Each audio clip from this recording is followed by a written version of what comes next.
Bom dia a todos, bom dia a todas, bom dia para você que nos assiste pela Pop TV em Sobradinho e Porto Alegre, ou nos escuta pela Cultural FM em Santa Catarina e no Rio Grande do Sul. Sejam todos muito bem-vindos e bem-vindas a mais um ICL Mercado Investimentos. Hoje, terça-feira, e como ontem a gente teve um programa especial de entrevista, hoje a gente vai repercutir o Focus, o que muda, o que não muda no relatório Focus, que traz as principais projeções do mercado financeiro para os nossos indicadores macroeconômicos. A gente vai falar também de Banco Master, novos desdobramentos, novas falas, inclusive aquele evento que aconteceu ontem na Febraban, que trouxe dois pontos bem interessantes. A questão do Campus Neto ter deixado de lado ou ter feito vistas grossas para a questão do Master, a gente vai falar tudinho sobre isso. E além desses assuntos, a gente vai falar do tarifaço, que cada vez está se aproximando de um tarifinho e acabou trazendo a exceção e tirando os 40% ainda restantes da carne do café brasileiros. E isso já traz mais exceções do que regras em relação às tarifas dos Estados Unidos para o Brasil, das importações estadunidenses aí de produtos brasileiros. Então vamos falar sobre esses assuntos hoje, mas antes vamos dar uma passadinha na agenda para ver o que tem de indicador, quem fala, quem não fala. E já adianto, essa semana a agenda está meio xoxa, ela está meio morna, porque é a semana de ação de graças lá nos Estados Unidos, um feriado importante, então tem poucos indicadores importantes e relevantes saindo lá nessa semana, até para eles não se perderem no meio do feriado. É uma semana que acaba ali tendo uma semana curta, o feriado de ação de graças fecha os mercados e não tem indicadores, então acaba deixando todo mundo num compasso de espera nos Estados Unidos, e isso reflete na agenda e também nos outros mercados. Então já vamos passar pela agenda para ver o que a gente tem de indicadores importantes aí. Na Alemanha, saiu o PIB do terceiro trimestre às 4 horas da manhã. Às 5 horas da manhã, aqui no Brasil, saiu o IPC-FIP da terceira quadricemana de novembro. Aqui é a medição do IPC, do Índice de Preços ao Consumidor semanal, medido pela FIP. Tem a medição também da FGV, mas nesse caso é a da FIP, às 8 horas da manhã. E INCCM de novembro, então também medição agora sim da FGV, do INCC Mercado, medição de novembro, e também pela FGV saiu a sondagem da construção de novembro às 8 horas. 8h30 tem dados do setor externo de outubro aqui do Brasil, divulgação essa do Banco Central, mas não para por aí, a gente ainda tem um tiquinho mais de agenda, que às 10h30 da manhã saíram os dados de índice de preços ao consumidor e núcleo do PPI, então aqui os dados de inflação ao produtor de setembro, lá nos Estados Unidos, voltando à normalidade agora das divulgações.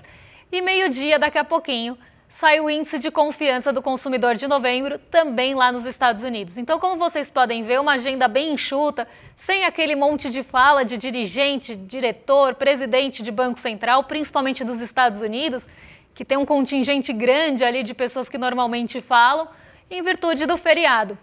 E o feriado de ação de graças também já está dando a graça no nosso fechamento de mercado, porque essa semana se espera um volume menor de negociações no exterior e isso acaba impactando os mercados lá em Nova York e acaba impactando também, por consequência, o mercado brasileiro. Então vamos ver como ficou o fechamento ontem. Teve alta aqui na Bolsa, quebrando aqueles dias negativos depois do recorde. Uma alta não tão forte, não foi um grande impulso como a gente viu acontecer no exterior, mas uma alta que quebra aquela sequência de quedas que a gente vinha acompanhando. Então vamos comentar o que fez essa alta acontecer, principalmente esse otimismo vindo de fora e o que limitou a alta de não acompanhar completamente esse otimismo de fora. Então vamos colocar aqui na tela para o pessoal de casa acompanhar o que a gente tem de fechamento de mercado. Vim me arrumar aqui na cadeira, mas vamos lá. O Ibovespa fechou em alta de 0,33, como eu falei, não foi uma alta tão forte, acompanhando ali o movimento de Nova York, que teve alta acima de 1% no dia de ontem, mas sim, essa alta veio aí muito em virtude desse otimismo de fora. Os dados domésticos, a agenda doméstica, acabaram, na verdade, limitando a alta, porque a gente tem ali uma desconfiança em relação agora, principalmente questões que envolvem a política e o Senado, o rompimento ali do Senado com o governo, e isso pode trazer alguns entraves, principalmente aqui mercado fiscalista olhando, entraves em relação ao fiscal. Então isso ficou bastante no radar ontem, acabou limitando essa alta. E, além disso, não foi um dia bom para commodities. Então, Petrobras não teve um dia positivo, a Vale não teve um dia positivo, a própria CSN Mineração, que acaba tendo, né, o seu desempenho ligado ali ao minério de ferro, não teve um dia positivo, inclusive ficou entre as maiores quedas. Então, um dia bem negativo para as grandes empresas de peso do Ibovespa, ao mesmo tempo ali que algumas ações ligadas às commodities não ajudaram, na verdade, jogaram o desempenho para fora. O otimismo mesmo veio puxado por Nova York. Então, como a gente vê aqui, né, a Nasdaq, pode colocar aí na tela para o pessoal acompanhar, a Nasdaq teve uma alta de 2,69 ontem, uma alta bastante grande a da Nasdaq, justamente mostrando aquela recuperação ou sinais de recuperação do setor de tecnologia que vinha sofrendo dia após dia com a desconfiança em relação aos preços das empresas ligadas à tecnologia e, mais especificamente, ligadas à inteligência artificial. Então, um dia ali mais de recuperação das bolsas depois de tantas quedas, mas também já um posicionamento antecipado para passar o feriado. É aquela coisa, você está num compasso de espera, você não vai tomar grandes posições, você vai mostrar alguma recuperação ali, mas já vai se posicionar preparando para os dias que o mercado vão ficar fechados. E esse foi mais ou menos o clima de ontem no exterior e que acabou trazendo algum vento positivo aqui para o Brasil. Mas as questões domésticas mesmo acabaram limitando esse desempenho. O dólar, ele teve uma queda de 0,11%, fechou ali na casa dos 5,40, inclusive ficou oscilando ali entre 5,37 e 5,39. Não foi também um dia de muita movimentação para o dólar, mais um dia de queda até acompanhando a alta da bolsa. Um dia mais normal, apesar da queda das commodities, foi um dia de movimento típico de bolsa e câmbio, né? A bolsa subiu e o câmbio caiu um pouquinho. E só lembrando que o câmbio está bastante estável nesse fim de ano, existe uma instabilidade que acontece normalmente no final do ano em relação a remessas para o exterior. Então, ontem, inclusive, teve intervenção do Banco Central vendendo dólares no mercado de câmbio, justamente para fornecer essa liquidez e suprir essa demanda mais de fim de ano, que normalmente começam as remessas para o exterior, principalmente dos lucros. Então, é um movimento que deixa a moeda mais instável, deixa o dólar mais instável, e o Banco Central acabou intervindo para fornecer essa liquidez por essa demanda de dólar, e que essa demanda de dólar, que é bem comum no fim do ano, não desequilibre a moeda e não deixa ali ela tão volátil e indo para patamares mais altos. Então a gente começa a ver agora esse movimento acontecendo, então a gente pode ter dias mais voláteis para dólar, principalmente nesse finzinho de novembro e no mês de dezembro. Mas ainda assim o dólar operou em queda e caiu aí, ficou na casa dos 5,39, caindo 0,11%. Agora vamos falar de outro assunto, porque a gente tem um monte de coisa aqui para falar que não deixa, né? Os assuntos não deixam de estar ligados uns com os outros. Então a gente já vai passar aqui para um assunto com vocês e eu vou até abrir aqui para acompanhar com vocês, porque agora a gente fala de tarifaço. Então a gente teve a negociação do tarifaço, né, que vinha acontecendo. Existia uma pressão, eu falei inúmeras vezes aqui que existia uma pressão, principalmente dos setores ligados à alimentação e bebidas, bares e restaurantes lá nos Estados Unidos, para que caíssem as tarifas, principalmente de carne e de café, porque isso estava encarecendo muito os produtos que entravam já nos Estados Unidos. Então os produtos estavam entrando muito caros, e se tratando de café e carne, que o Brasil é um grande exportador para os Estados Unidos, as tarifas estavam deixando a negociação inviável e os preços mais inviáveis ainda. Porque vamos imaginar, né, que antes as tarifas estavam ali em 50% para esses itens, os itens já entravam com 50% de tarifa, muito mais caros. Mesmo que você ache outro país fornecedor, os outros países e a demanda, a própria oferta interna dos Estados Unidos não supria a demanda toda que eles tinham lá. Então eram dois produtos que o Brasil era grande exportador e que estavam ficando muito caros já para quem ali administra o setor de alimentos, bebidas, bares e restaurantes, quem dirá para o consumidor final, porque esses custos eram repassados. Então começou a ter ali uma falta de produtos, começou também a ter uma alta de preços e isso começou a incomodar, em consequência, o setor e os consumidores. E a gente não pode esquecer que Donald Trump se elegeu falando de inflação, falando que ia diminuir a inflação, que a inflação era um grande problema a ser combatido. Então ele se elegeu com essa bandeira e a própria tarifa, né, as próprias ações dele estavam levando a um processo inflacionário por conta das tarifas. Então isso já começou ali a incomodar. Primeiro, ele tira a tarifa que era a tarifa colocada para todos os países, então ele tira aquela tarifa de 10%, ele diminui a tarifa, só que o Brasil continuava com 40%, porque se a gente tinha as 10 mais 40 das tarifas que eram ali específicas do Brasil, o nosso produto ainda estava muito caro e pouco competitivo. Lembrando que a gente que fornece boa parte desses produtos para lá. E aí a gente tem no fim da semana passada a revogação dessas tarifas extras, né, dessas tarifas a mais que a gente tinha no Brasil, e esses 40% caem também. Então o tarifaço que foi falado ali no começo do ano, e principalmente no meio do ano, quando ele é direcionado ao Brasil, vai virando cada vez mais tarifinho, porque já tem mais exceção do que regra. Então a gente tem ali a regra, os produtos brasileiros têm tarifa de 50%, aí a gente começa a abrir exceção. A gente não, né?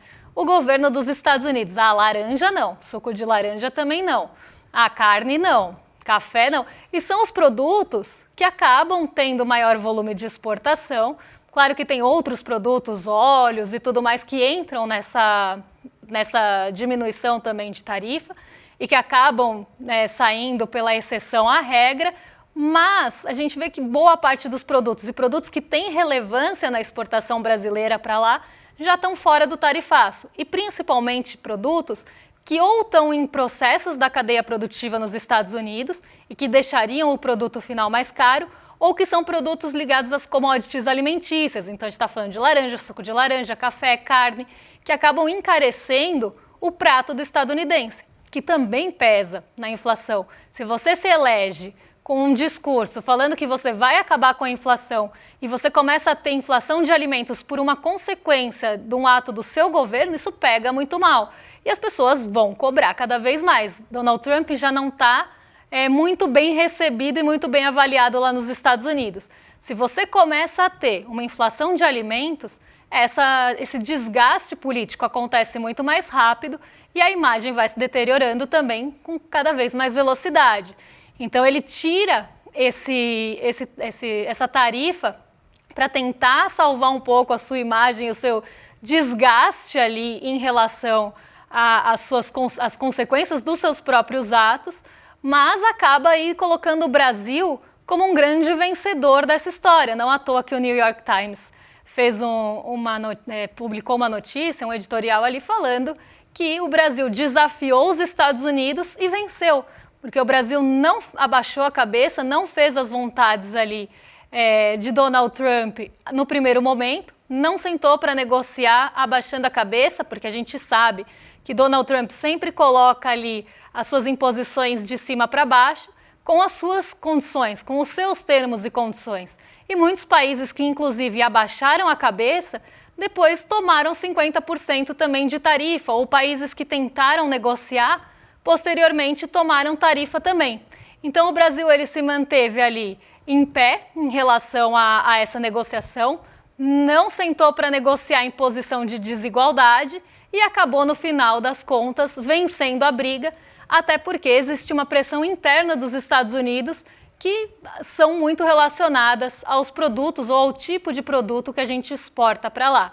Então o tarifaço começou a perder força logo no começo com as primeiras exceções e agora perde cada vez mais força com as novas exceções.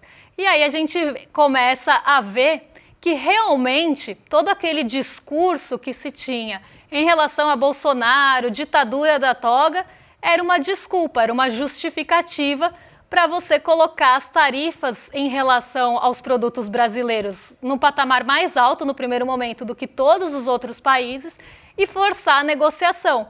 Nada daquilo realmente se sustentaria, na verdade, ao longo do tempo, né? Isso ia se mostrar frágil porque os interesses eram outros. Os interesses estavam ali nas terras raras, nos minérios, nas big techs. Tinha uma série de outros interesses, os BRICS, a moeda dos BRICS. Então, o ataque era direcionado a outras questões. Mas para falar ali que tinha uma questão política, uma ditadura da toga, um inimigo, um outro, coisa que os Estados Unidos sempre fazem, eles colocam essa justificativa. E a gente tem o vídeo do Donald Trump falando sobre isso em relação à prisão do ex-presidente Jair Bolsonaro no final da semana, no final de semana também, e como ele reagiu em relação a isso falando, que pena. Então vamos colocar aqui o VT e eu comento na sequência. Do you have any comment about Bolsonaro's arrest? Former Brazilian president. So I spoke last night to the gentleman you just referred to, and we're going to be meeting, I believe, in the very near future. Sir, are you willing about the president being arrested today? What? Any comment about the former Brazilian president being arrested today? No, I don't know anything about it. Are you willing, I haven't. Mr. President, are you willing? I didn't hear. Is that what happened? Yes, there's a citation. That's too bad. And do you have any comment? That's too bad. No, I just think it's too bad. The order. É isso, né? Ele falou, acho que é uma pena. Foi quase uma coisa ali de música do Raça Negra, né? Porque depois que ele teve toda aquela declaração de amor, né? Porque Bolsonaro se declarou ali, falou, eu te amo, ele fala, que pena quando o ex-presidente é preso. É tipo, você jogou fora os sonhos que eu te dei, os sonhos que sonhei, né? O amor que eu te dei, que pena, amor. Então, é isso, em clima de Raça Negra, a gente analisa aqui as falas de Donald Trump e esse amor não correspondido, né, que foi usado como todas as outras pessoas e figuras e questões, às vezes assuntos, temas que são usados pelo presidente, ex-presidente, já estou botando o Trump de escanteio. A gente vê, né, que todas essas justificativas são usadas, e usadas mesmo, porque quando o Donald Trump vê que ele não vai extrair nada de bom daquilo, além do que ele já extraiu, ele descarta como marionete ali usado. E ele fez isso e vem fazendo com o ex-presidente Jair Bolsonaro e sua família há algum tempo. Eu já falei que o Bolsonaro está fora do baralho em vários aspectos e agora parece que também foi descartado por Donald Trump num... que pena, depois de falar, né, é só alguém que eu conheço, e receber te amo e falar é só alguém que eu conheço, é tipo responder obrigado por te amo, agora ele fala, que pena, foi preso, que coisa, né, eu ia encontrar, ainda muita gente falou, como que ele ia encontrar o ex-presidente se ele estava em prisão, né, isso foi até colocado em alguns momentos, mas eu acho que a grande coisa aí também é o que pena no final, porque é uma resposta que mostra que realmente já está descartado. E ontem, até já puxando o gancho para o próximo assunto, ontem teve uma reunião na Febraban com banqueiros, né, banqueiros e o setor bancário de forma geral, e nessa reunião alguns assuntos foram analisados ali do Banco Master. Como a gente está com pouco tempo de programa, a gente tem mais 8 minutinhos, eu vou falar por cima e depois a gente volta nesse assunto, porque na semana passada, no fim da semana, começaram a rolar, né, alguns vídeos nas redes sociais de algumas pessoas influentes, alguns jornalistas, algumas pessoas ali que falaram em relação à compra do Master pelo BRB como se fosse um grande negócio, ou até pessoas falando que o CDB ali, que os títulos do Master eram grande coisa, quando na verdade a gente sabe que o banco já estava enfrentando problemas, e muita gente veio me mandar esses vídeos, porque eu fiz um vídeo lá falando do Master, e muita gente veio mandar e falar, mas isso aqui era público? O que que era, né? Por que a pessoa está falando tão bem da compra do BRB, né, da compra do Master, na verdade, pelo BRB, sabendo de todos os problemas? E você vai vendo ali no discurso, da forma que ele vai sendo construído, como se fosse uma grande novidade, fosse trazer uma grande novidade para o mercado, quando na verdade era uma falcatrua só. Só na questão ali dos títulos que não existiram e foram comprados pelo BRB para injetar dinheiro no Master quase de forma artificial, para depois ele ser comprado por esse banco por um valor maior, com todas aquelas questões de controle acionário para tentar driblar a Câmara Legislativa do Distrito Federal. Então ali uma falcatrua sem fim e que parece, né, que nos tempos de Campos Neto, quando ele estava à frente do BC, isso foi meio que deixado de lado, foram feitas vistas grossas ali por parte do Banco Central. E aí ontem, nesse evento da Febraban, os banqueiros e os grandes bancos acabaram elogiando Gabriel Galípolo. Será que Gabriel Galípolo agora está conseguindo o que ele queria depois de tantos acenos? Claro que nessa questão ele foi mais responsável mesmo, ele teve ali um posicionamento que deveria ter sido feito na presidência do Campos Neto, que na verdade ignorou os alertas que foram dados, e agora ele tem a posição que deveria ter sido tomada no passado de liquidar o banco que estava com uma série de problemas e tentar ali uma negociação, né? Não tudo do Banco Master foi liquidado, então, por exemplo, outros bancos que pertenciam ao Master vão ser vendidos, mas o Banco Master mesmo, que concentrava todos esses problemas, foi liquidado, coisa que deveria até ter sido feita antes. Era isso que estava sendo falado e até por isso Galípolo foi elogiado.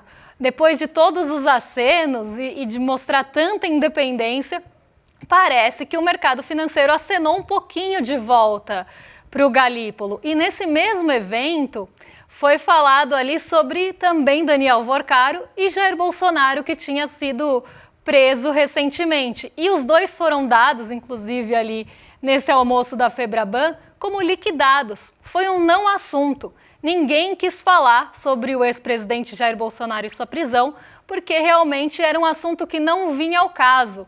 Não tinha nada a ver falar disso naquele evento, porque já era esperado e ninguém estava fazendo grande coisa daquilo. O que mostra que a grande preocupação agora com o Master, pelo menos dos grandes bancos, é mais em relação ao FGC, como você vai recompor esse fundo garantidor de crédito depois do rombo que o Master fez e vai garantir essa liquidez do sistema, como isso vai ser reconstituído, do que o Worcaro também propriamente dito. Esse foi dado como liquidado junto com o Jair Bolsonaro, que eu já estou falando aqui faz algum tempo, que ele é carta fora do baralho no mercado. Então a prisão dele não mexeu nadinha, inclusive, com o mercado.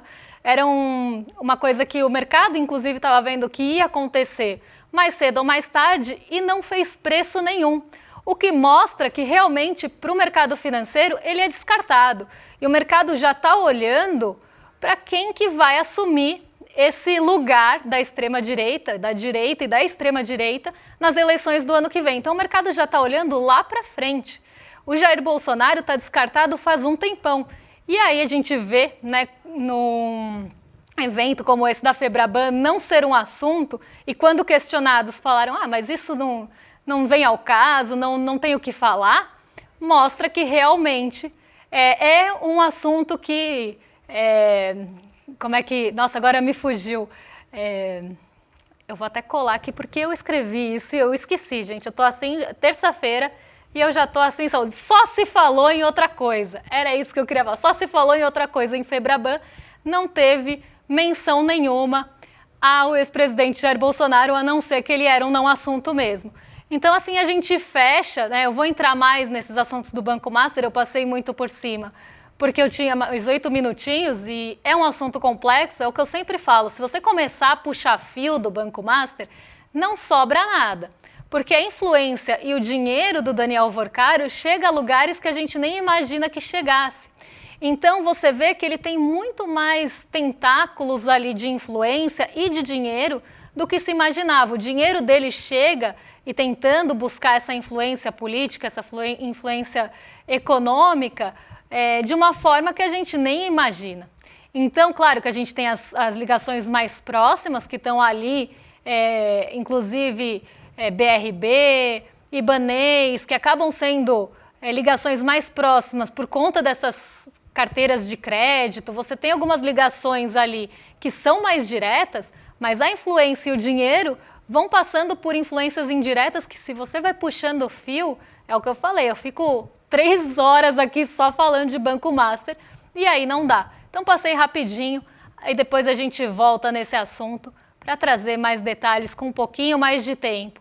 Agora eu quero convidar vocês para a nossa aula que está chegando, porque é no dia 27, né? Então falta 2 dias aí para a nossa aula inaugural da pós-graduação Teoria Crítica da Sociedade, que acontece às 8 horas da noite. E para você não ficar de fora, para você ter acesso a essa aula, é só se inscrever nesse link aqui embaixo, em iclmercado.com.br ou no QR Code que está aqui no cantinho da tela.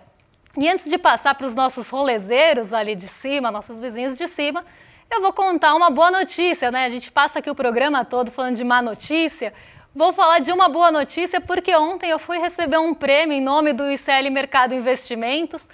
Nós ficamos aí no top 3 dos mais admirados em economia, negócios e finanças, e nada disso seria possível sem vocês aí da audiência, que acabam trazendo também muito apoio, sem todo mundo que está ali no Switcher, que faz parte dessa equipe, porque quando a gente fala de programa de TV, não sou só eu que estou aqui à frente, a gente tem todo mundo que participa numa grande equipe, que parte desde assistências de roteiro, roteiristas, nós temos ali todo mundo que está no Switcher. Vou agradecer todo mundo. Eu tenho medo de esquecer as pessoas porque eu tenho um problema com o nome, mas a gente tem o Amaral do áudio, a gente tem a Larissa das Tardes, a gente tem a Aline, que me ajuda muito no roteiro, braço direito ali na manhã, a gente tem o Cleison, o Alex, o Anderson, o Caio, tem toda a galera da direção também. Então é uma equipe, né? Eu estou só lá recebendo o prêmio em nome de todo mundo, mas é uma equipe enorme que acaba aqui ajudando a sustentar esse programa todo dia de problema, aí não, né? Esse programa todo dia de manhã, e sem vocês a gente também não estaria lá, então tem que agradecer a audiência também. E a gente estava lá representando a Vivian, o ICL Notícias, o canal que também ganhou, e o mercado. E o mais legal desse prêmio é que quem votou, né, diferente aí de outros prêmios que são votação popular, são pessoas da comunicação. Então, jornalistas, tem ali as pessoas que são assessores de imprensa, é voltado para veículos de comunicação. Então, me surpreende muito o mercado estar lá, inclusive num evento patrocinado por Deloitte, BTG, que a gente sempre fala aqui, mas a gente estava lá representando o mercado de investimentos, um jornalismo independente, que nada contra a corrente, é trabalho de formiguinha, e que a gente está aqui todo dia de manhã para tentar levar a informação econômica para vocês de um jeito um pouco mais leve e traduzido.